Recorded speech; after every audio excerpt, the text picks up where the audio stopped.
Mga idol at kabayan, eto na mga kagamitang militar ng Amerika nagsitating na nasa Pilipinas. Bahagi pa lamang ito ng daang-daang military hardware na ipinadala ng US forces dito sa bansa. Good news! Mga advanced fighter jets ng Amerika muling babalik sa Pilipinas. Magsasagawa ng air defense at offense ang Amerika at Pilipinas sa airspace ng Luzon at sa iba pang bahagi ng bansa. Ipinapakita ng Amerika at Pilipinas sa pamamagitan ng Cope Thunder ang kanilang pagsanib puwersa sa himpapawid upang depensahan ang airspace ng Pilipinas. Breaking news mga kabayan, Israel nagsagawa ng 15 airstrike sa Syria. 36 na miyembro ng Hezbollah at Syrian fighter tumba sa pinakamalaking pag-atake ng Israel Air Force. Chinese military sinabing nagsasagawa ito ng military at naval drill sa South China Sea bilang isang paghahanda. Dagdag pa ng China, magpapadala sila ng isang Type 71 landing ship sa South China Sea. Gagamitin ito ng People's Liberation Army Navy bilang beach assault base para magpadala ng armored vehicles at hovercraft kapag kinailangan nila. China makikipagdigma pa sa Pilipinas. Kaya bang harapin ng China ang Pilipinas, Amerika at mga kaalyado nito? Pero sa totoo lang, hindi naman nila kaya manggera sa ngayon, lalo na't napakapangit ng kanilang ekonomiya. Ganun? Opo. Okay. Marami po problema. Bagsak ang real estate, bagsak ang banking sector, bagsak ang finance, ayaw mamili ng mga tao.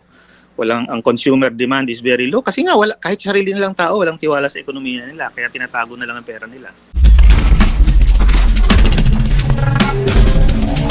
Mga military hardware ng Amerika nagsimula nang dumating sa Pilipinas. Ilang mga gamit ng US forces na ispatan ng ating mga kababayan dito mismo sa bansa. Ito ay kabilang sa mga paghahanda ng Armed Forces of the Philippines at US Armed Forces sa gagawin nitong magkasanib na military drill at war games dito sa kalupaan, karagatan at himpapawid ng Pilipinas. Mahigit 16,000 mga sundalo ang lalahok ngayong Balikatan Exercise 2024.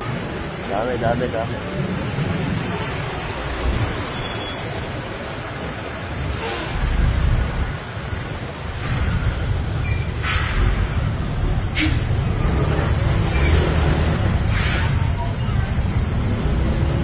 Traffic, ang haba ng convoy.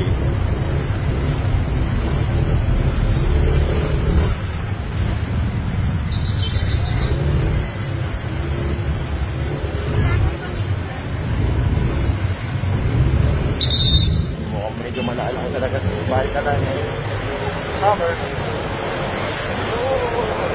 Hindi lamang yan mga kabayan dahil bago pa man mag-umpisa ang Balikatan 2024, unang sasabak sa military exercise ang Philippine Air Force at US Air Force. Good news, nakalak ng babalik sa Pilipinas ang puwersa ng US Pacific Air Force para sa Cope Thunder 2024. Dito makikita natin ang pagdating ng mga makabago, high-tech at pangmalakas ng mga fighter jets ng Amerika sa Pilipinas upang maging katuwang ng Philippine Air Force sa pagsasanay at pagsiguro ng kapayapaan at kaayusan sa Indo-Pacific region. Siguradong tulok-laway na naman ang mga insekto dahil mas lumalakas pa at pinalakas pa ang alyansang Pilipinas at Amerika. Nakatakdang magsimula ang Cope Thunder 2024 sa ika-8 hanggang ika-19 ng Abril taong kasalukuyan. Layunin ng dalawang Air Force na pahusayin ang interoperability at ang kakayahan sa logistics kung saan isang paghahanda ng Pilipinas at Amerika sa anumang posibleng mangyari sa hinaharap. Sa ibang balita naman, Israel naglunsad ng pinakamalaki nitong airstrike sa northern Syria kung saan nasawi ang hindi bababa sa 36 na sundalong Syria noong Biyernes ayon sa isang nagmomonitor sa isang digmaan. Ito ang resulta matapos tinarget ng Israel Air Force ang isang lugar na malapit sa mga rockets depot na kabilang sa Lebanese group na Hezbollah. Sabi ng Syrian Observatory for Human Rights War Monitor na mayroong malawak na network sa mga source sa Syria. Sinabi ng isang Syrian military source sa oras na 1:45 ng umaga, naglunsad ang Israel ng hindi bababa sa 15 airstrike mula sa direksyon ng Atria sa timog silangan ng Aleppo. Ganito kalakas ang puwersa ng Israel na hindi kayang pantayan kahit maging ng Iran. China ipinapakita ang kanilang military at live fire drill sa South China Sea. Isang babala kuno ng China sa bansang nais labagin ang kanilang mga teritoryo. Ipinapakita dito ng China sa pamamagitan ng kanilang People's Liberation Army Navy ang kanilang kahandaan na tumugon sa anumang hamon. Dagdag pa dito, naglabas din ng artikulo ang mouthpiece ng China na handa silang gumamit ng matatag na hakbang laban sa Pilipinas. Hinanda daw ng China ang kanilang Type 71, isang landing ship sa South China Sea. Gagamitin ito ng China bilang beach assault base para magpadala ng armored vehicles at hovercraft kung sakaling kinailangan ito ng People's Liberation Army Navy. Isa na namang pananakot ng China na wa-effect sa Pilipinas. Pero ang tanong, kaya ba ng China na makipagdigma? Handa na ba ang China na harapin ang Pilipinas, Amerika at mga kaalyado,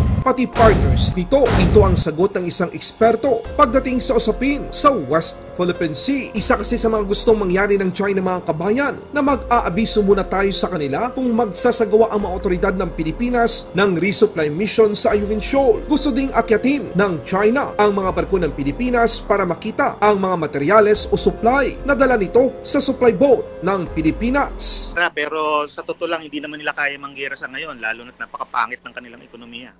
No? Ganun? Opo. Okay. Marami po problema. Bagsak ang real estate, bagsak ang banking sector, bagsak ang finance, ayaw mamili ng mga tao. Ang consumer demand is very low kasi nga kahit sarili nilang tao walang tiwala sa ekonomiya nila, kaya tinatago na lang ang pera nila.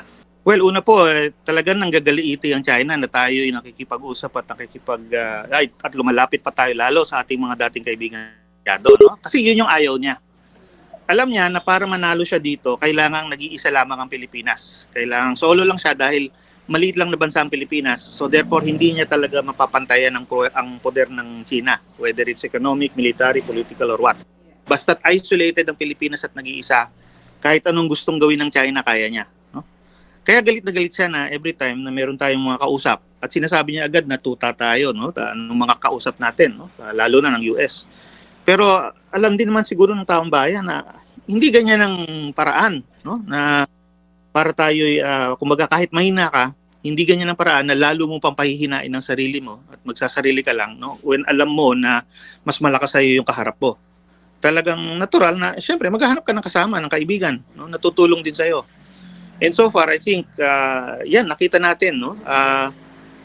Nung nag-isolate tayo, ayaw natin kumusap sa ating mga kaalyado. Anong nangyari? Lalong pumasok ang China sa loob ng West Philippine Sea. Kaya ngayon nga, umabot na sila na pinapalayas tayo sa Ayungin Shoal. At sa susunod, pati na rin sa iba pang mas malapit na lugar. Baka hindi po alam ng ating mga kababayan. Nagpapatrolya po ang China Coast Guard hanggang 50 nautical miles away, no? From Pangasinan. Noong 2022, pilit nilang pinapalayas yung mga Pilipino na nagre-research doon sa may Pangasinan. No? So kalokohan talaga yan. No? At kung papayag tayo na makuha nila ang Ayungin Shoal, umasa kayo, susunod kukunin na rin nila the rest of the West Philippine Sea, kahit yung papiranggot na natitira sa atin, at hahanapin na rin nila pati yung sa loob ng ating mga katubigan sa Sulu Sea, sa Visayan Sea. Nako. Mga na hanggang ngayon productive pa. At talagang susunod. Opo. Okay. At lagpas pa sila hanggang Pasipiko ang gusto nila. Ang intention talaga, umabot yung influensya nila at control hanggang sa Pasipiko na talaga. Sa mga Pacific Islands, lagpas-lagpas na po ng Pilipinas. Ang video na ito ay hatid sa inyo ng 1xBet, isang legit betting site sa mundo. Para mag-register, pumunta lang kayo sa 1xBet website at tingnan ng 1x Games. Under the 1x Games, marami kayong pwedeng pagpipilian. Good news! Dahil tuloy-tuloy ang pagbibigay ng hanggang 7,800 na bonus sa unang nyong deposit gamit ang promo code na inyong nakikita sa screen. Makita ang promo code at link sa description at comment section ng video na ito para makuha ang inyong bonus. Matapos mag-register, pwede kayong mag-deposit gamit ang iba't ibang payment method. Ganon din sa pag-withdraw ng inyong pera. Laban Pinas.